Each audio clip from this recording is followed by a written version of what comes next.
काजी अपने 4 शागिर्दों को बुलाता है और एक अजीब मुकदमा सुनाता है। आज मैं तुम्हारी समझदारी और इंसाफ की काबिलियत को परखना चाहता हूं। एक मामला है, बताओ दोषी कौन है। एक व्यक्ति के घर मेहमान आते हैं।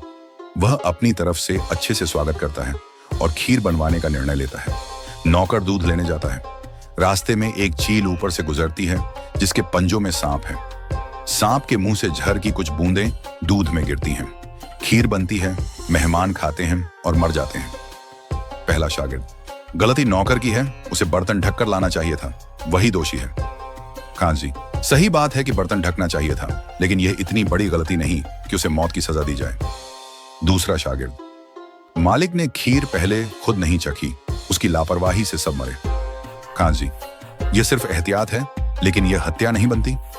तीसरा शागिर्द, यह तो एक इत्तेफाक था, शायद किस्मत में ही यह लिखा था। काजी गुस्से में, अगर जज सब कुछ भाग्य पर छोड़ देगा तो इंसाफ कौन करेगा। चौथा शागिर्द, सबसे पहले सवाल यह है कि यह सब देखा किसने।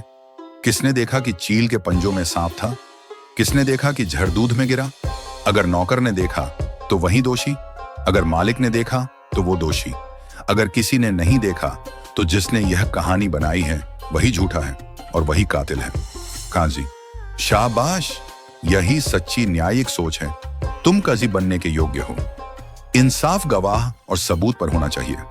भाग्य या इत्तेफाकों पर दोष डालना न्याय नहीं है। सच्चा जज वही है जो सच और झूठ में फर्क करे। एक जज को गहराई से सोचना चाहिए और निर्णय लेना चाहिए, केवल अनुमान, इल्जाम या तकदीर पर नहीं।